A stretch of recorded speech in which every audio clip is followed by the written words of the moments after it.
하나님께서 오늘 우리에게 내려주신 말씀은 로마서 5장 20절의 말씀입니다. 로마서 5장 20절의 말씀을 봉독해 올리겠습니다. 하나님의 말씀을 들으십시오. 율법이 들어온 것은 범죄를 더하게 하려 함이라. 그러나 죄가 더한 곳에 은혜가 더욱 넘쳤나니. 아멘. 이것은 하나님의 말씀입니다. 하나님께서 저희에게 율법을 주신 이유에 대해서 한번 생각해 보겠습니다. 하나님께서 율법을 저희에게 지키라고 주셨을까요? 대답을 잘 하셔야 됩니다. 까딱하시면은 율법주의자가 되실 수도 있고 율법 폐기자가 되실 수도 있습니다. 농담이고요. 다시 질문을 드려보겠습니다. 하나님께서 우리에게 율법을 지키라고 주셨을까요? 맞습니다. 당연히 지키라고 주셨습니다. 하나님께서는 우리가 율법을 지키라고 율법을 주셨습니다. 그런데요, 요렇게 대답이 끝나면은 율법주의자가 될 확률이 아주 높습니다. 우리가 율법을 지켜야 하는지에 대해서 그렇다 아니다로 대답하시는 것보다 100배, 1000배 더 중요한 걸 말씀드리겠습니다.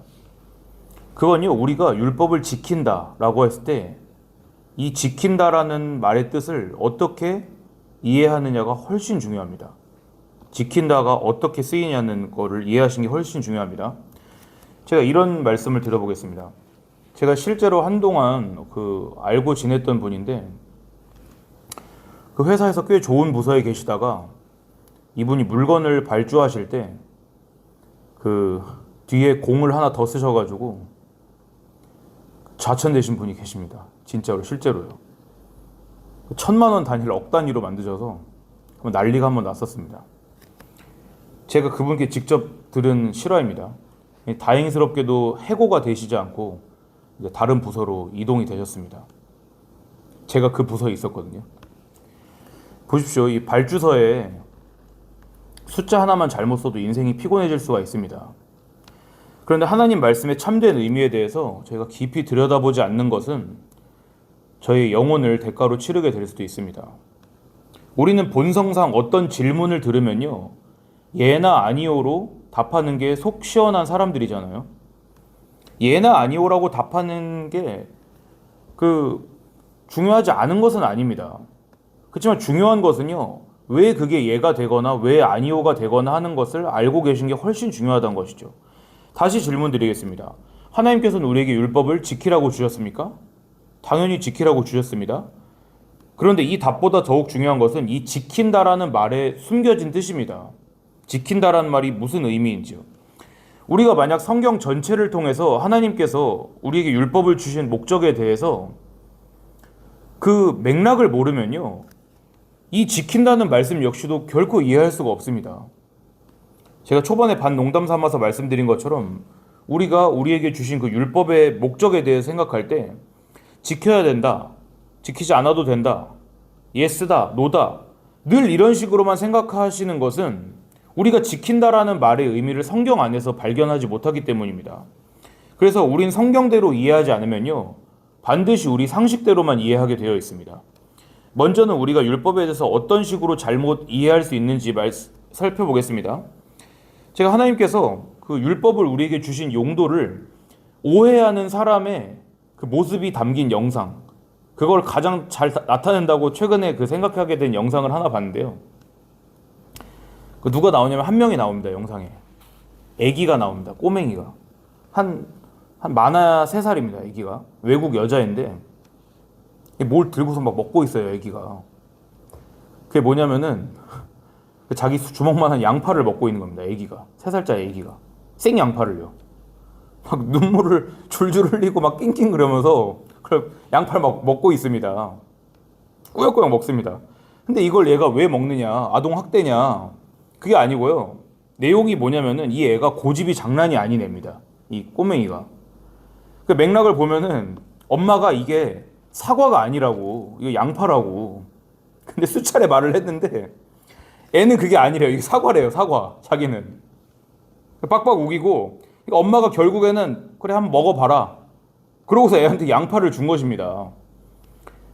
다시 말씀드리면 애가 많아야 3살짜리 애입니다.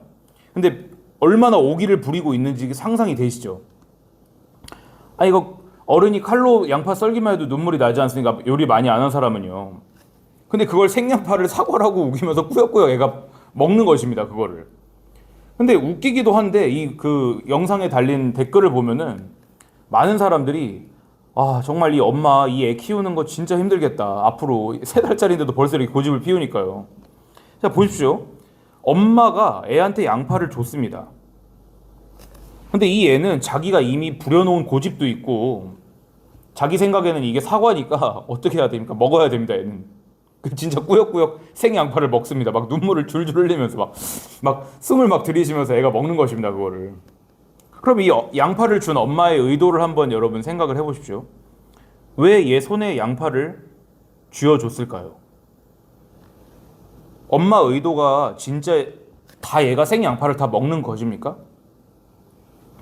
아니면 그 양파가 네 생각과는 다르게 얼마나 맵고 쓰라리고 한 거를 느껴보고 그 사과라고 우기는 걸 그만둬라, 고집을 꺾어라 그런 뜻이겠습니까? 말할 것도 없겠죠. 이걸 이제 이 애 입장에서도 한번 생각을 해보겠습니다. 애는 지금 자기가 부릴 대로 그 땡깡을 다 부려놨습니다. 사과라고. 막 고래고래 소리를 쳤겠죠. 영상에 나오진 않지만. 그래서 엄마는 너가 고집을 계속 부리면은 이걸 진짜 맛보게 해주겠다고 겁도 줬겠죠. 엄마가. 근데도 얘는요 자기 주장을 꺾지 않고 직접 내가 입으로 먹어보기 전에는 이게 사과가 아니라는 걸 믿지 않겠다고 난리를 부렸을 것입니다. 그러니까 엄마가 진짜로 얘가 원하는 대로 양파를 줬습니다. 얘가 한 입 베어 물어보니까 즉시로 알았겠죠. 이거 사과가 아니네. 알았겠죠. 그런데 지금 와서 애가 아무리 그 쓰라리고 맵고 그래도 인정하기가 쉽겠습니까? 자존심이 있죠. 고집을 다 피워놨죠. 그러니까 이제 남아있는 것은 무엇입니까? 이제 악과 깡밖에 남지 않은 것입니다. 애기가. 지금 와서 내가 이걸 사과가 아니라고 인정을 하고 엄마한테 잘못했다고 하느니 눈물이 막 줄줄 나고 코가 쓰리고 입술이 막 따갑고 그런 한이 있더라도 자기 주장을 하는 거를 택한 거죠. 그러니까 이 양파를 준 엄마의 목적과는 정반대로 애가 하고 있는 것입니다. 그리고 바로 이것이요. 하나님과 하나님께서 주신 율법을 우리가 오해하고 있는 우리 모습입니다. 자기 애한테 양파를 준 엄마가 분명히 말했을 것입니다. 분명히 먹어라 얘기는 했을 것입니다. 근데 이 먹어라가 진짜 말 그대로 먹어라입니까? 여러분 이 맥락을 들으시니까 그게 아니라는 걸 아시겠죠? 근데 맥락을 모르는 사람한테 먹어라라는 이 말은요 먹어라입니다. 진짜로. 먹어라 이 말을 진짜 먹어라라고 받아들인다고요.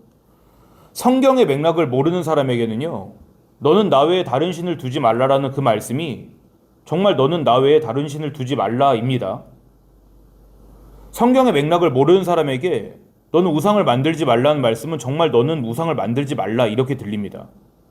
성경의 맥락을 모르는 사람에게 살인하지 말라, 간음하지 말라, 도둑질하지 말라, 내 이웃 것을 탐내지 말라 이 말씀은요 액면 그대로 지켜야 되는 말씀이라고 들린다고요.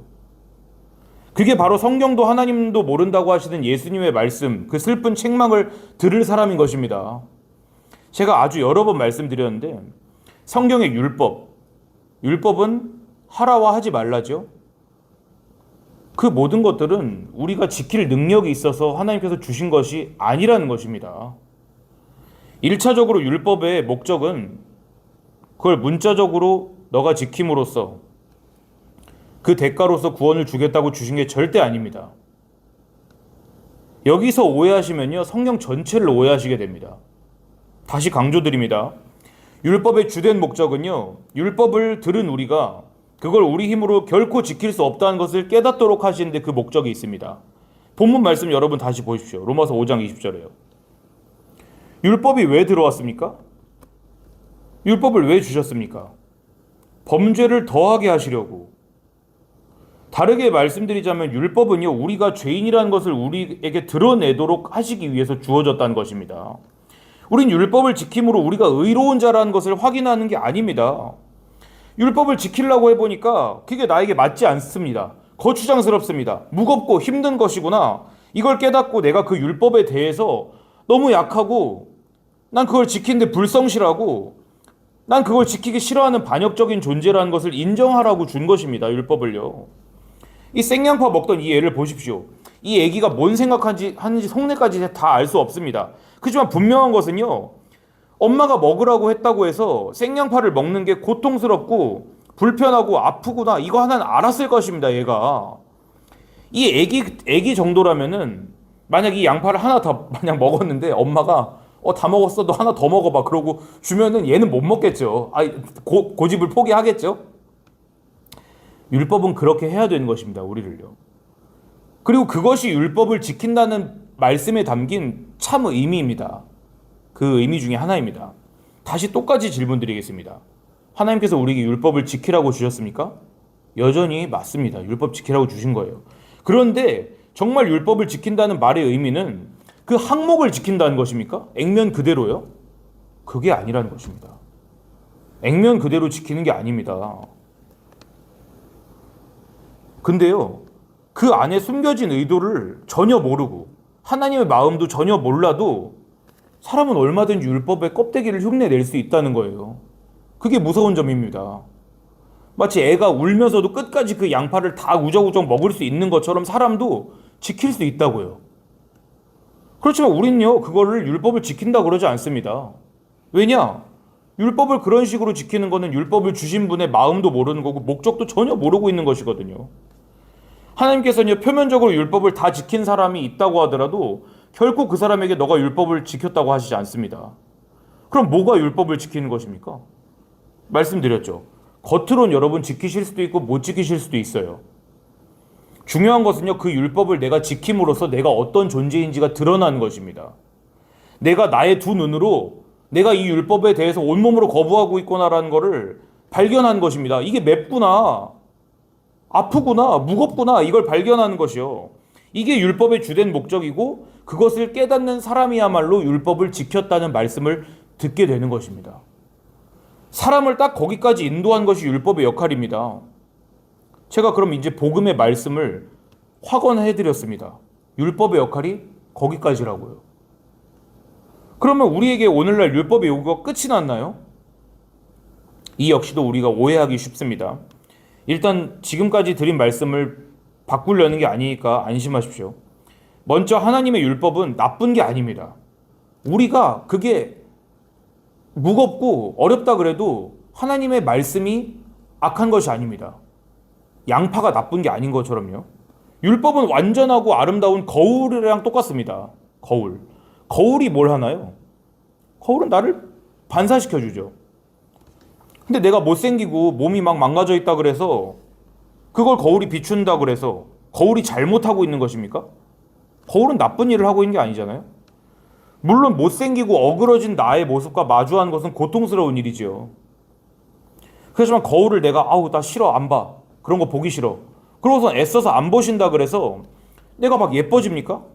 아니면은 막 현실보다 내가 혹은 더 못생겨집니까? 거울을 안 본다 그래서? 그런 것처럼 율법 자체는요, 나쁘지 않습니다. 율법 자체는 선합니다. 율법은 내가 얼마나 나쁜지를 비춰주는 것 뿐이죠. 그리고 그게 율법의 역할이라고 말씀드렸습니다. 그러면 우리는 그런 우리 모습을 깨달은 이후에 마땅히 우리는 어떤 마음이 들어야겠습니까?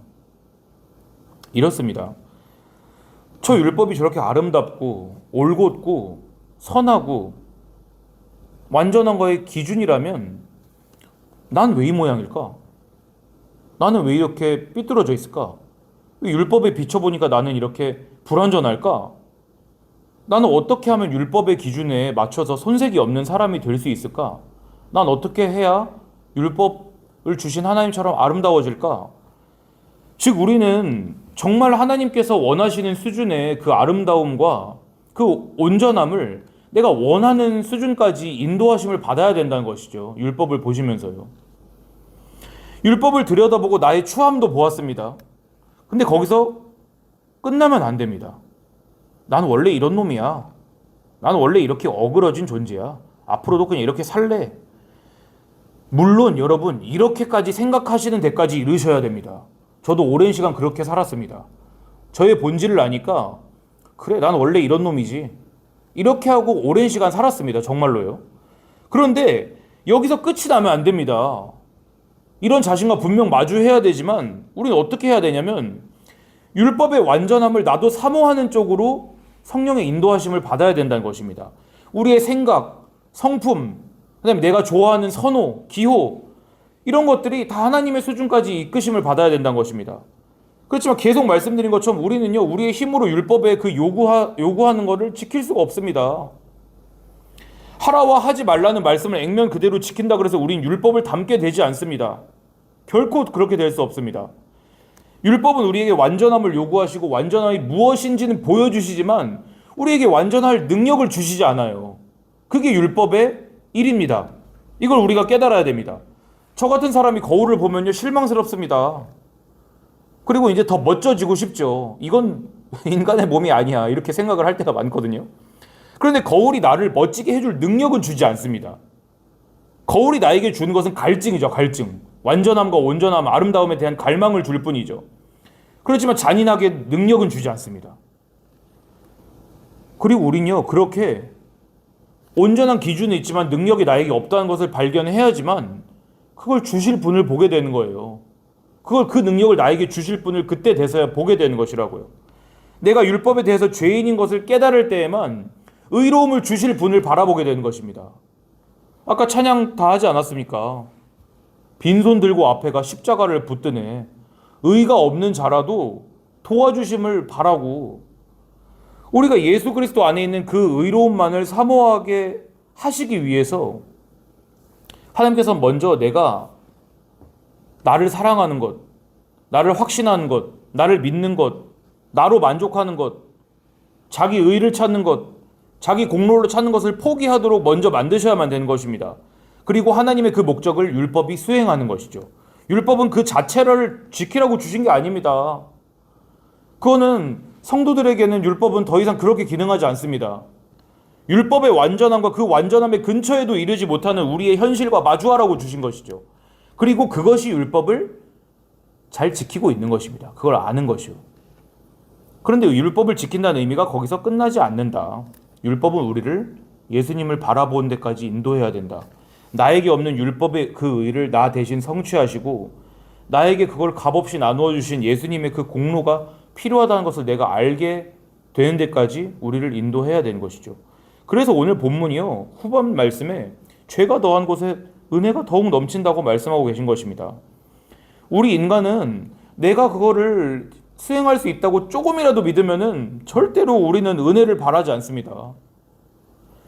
제가 누차 강조한 것처럼 우리 사람이라는 존재는 그 무조건적으로 주고받는 거 이해하지 못합니다. 그 무조건적인 것이 은혜잖아요. 그걸 이해하지도 못하고 이해하고 싶어 하지도 않는 게 우리 사람입니다. 사람은 뭘 하든지 대가를 바라고 합니다. 은혜로 주는 것은 물론이고 은혜로 받는 것도 이해하지 못합니다. 그거 싫어합니다, 사람은요. 다 아시죠? 선물 나 받기만 해보세요. 불편하잖아요. 나도 뭐라도 줘야지 내가 마음이 편하잖아요. 그런 것처럼 우리는요, 아무리 좋게 우리가 양육을 받아도 은혜라는 것을 본질적으로 거부하는 게 우리 특성이라는 말입니다. 그래서 이와 관련해서 다윗이 은혜가 무엇인지를 이해했습니다. 다윗은요. 그 안에 성령이 있었거든요. 그리고 다윗의 말을 바울이 인용했습니다. 제가 로마서 4장 4절에서 8절 말씀 읽어드리겠습니다. 일하는 자에게는 그 삭시 은혜로 여겨지지 아니하고 보수로 여겨지거니와 일을 아니할지라도 경건하지 아니한 자를 의롭다 하시는 일을 믿는 자에게는 그의 믿음을 의로 여기시나니 일한 것이 없이 하나님께 의로 여기심을 받는 사람의 복에 대하여 다윗이 말한 바 불법이 사함을 받고 죄가 가려짐을 받는 사람들은 복이 있고 주께서 그 죄를 인정하지 아니하실 사람은 복이 있도다 함과 같으니라. 그럼 말씀을 이제 맺겠습니다. 우린 율법을 지켜야 하나요? 물론입니다. 그런데 율법을 지킨다는 말은 우리가 10계명을 포함해서 이 613개 조항의 율법을 표면적으로 다 지켜야 된단 말입니까? 그건 아닙니다. 율법을 지킨다는 것은 우리가 죽었다 깨어나도 율법을 지키지 못하는 죄인이라는 것을 발견하는 것입니다. 율법이 들어온 것은 왜요? 범법을 더하게 하려고요. 더 직설적으로 말씀드릴까요? 하나님께서 우리 죄 짓게 하려고 율법을 주신 것입니다. 그렇지 않으면 우리는 우리 안에 있는 죄성을 절대로 마주하지 않거든요. 율법은 범법하게 하려고 주신 거예요. 우리를 죄인으로 드러나게 하시기 위해서. 그걸 깨닫는 것이 우리가 율법을 지키는 것입니다. 그리고 더 나아가 율법은 우리를 예수님께로 인도합니다. 어떻게 인도합니까? 우린 불완전하고 추한 존재이기 때문에 그걸 온전하고 정하게 하실 예수님을 바라보게 하는 것. 우리의 의로움을 우리 안에서 찾도록 하지 않고 우리 밖에 있는 예수님으로부터 찾도록 하기 위해 율법이 있습니다. 성령 하나님께서 오늘도 우리의 눈을 열어주셔서 주님의 율법에서 놀라운 것을 발견하게 해달라고 했던 그 기도처럼 우리에게도 그렇게 하여 주시기를 간절히 원합니다. 그래서 율법을 완수하려는 우리의 그 시도를 포기하고 우리 자신으로부터 눈을 돌려서 우리 밖에서 우리에게 율법의 그 의를 값없이 주시는 예수님만 바라보게 하시기를 간절히 기도하시기 원합니다. 기도하겠습니다. 주님, 정말로 우리에게는 의가 단 한 톨도 없습니다. 우리에게 정말로 하나님을 만족시켜드릴, 하나님의 마음을 기쁘게 할 수 있는 의가 있었다면 우리 예수님께서 죽지 않으셨을 것입니다. 예수님께서 죄인을 위해 죽으신 그 사건을 우리가 오늘 마음속에 깊이 새기길 원합니다. 우린 원체 우리 스스로밖에 모르는 사람들이기 때문에 하나님의 아들이 우리를 위해 이루어주신 일을 생각하기보단 오늘도 우리가 하나님께 무엇을 드리는데 더 집중하는 사람들임을 우리가 주님 앞에 겸손히 고백합니다. 우리를 불쌍히 여겨주시옵소서. 우린 주님의 은혜가 간절히 필요합니다. 은혜는 우리의 모든 것입니다. 하나님, 오늘도 우리의 행위로 하나님 앞에 나아가려는 노력들을 다 버리고 우리의 온전함으로 하나님 앞에 나아가려는 그 모든 행위들을 하나님께서 깨끗하게 불살라 주셔서 하나님의 의로만, 하나님의 아들의 주시는 그 공로로만 주님 앞에 나아갈 수 있도록 우리 한 사람 한 사람의 마음을 주장하고 다스려 주시길 원합니다. 오늘 우리에게 건강을 허락하여 주시고 특별히 오늘 미국으로 떠나는 모든 선교 팀원들에게 하나님의 지혜와 또한 하나님께서 주시는 평안과 안전을 허락하여 주셔서 그 모든 일정 가운데 주님의 피를 뿌리신 그 땅을 선명하게 볼 수 있도록 도와주시옵고, 그래서 그 가운데서 주님의 아름다우심과 우리를 향하신 은혜를 재발견하고 돌아올 수 있는 일정 되도록 하나님 도와주옵소서. 우리를 사랑하셔서 십자가 위에서 모든 물과 피를 쏟으신 우리 예수님의 이름으로 기도드리옵나이다. 아멘.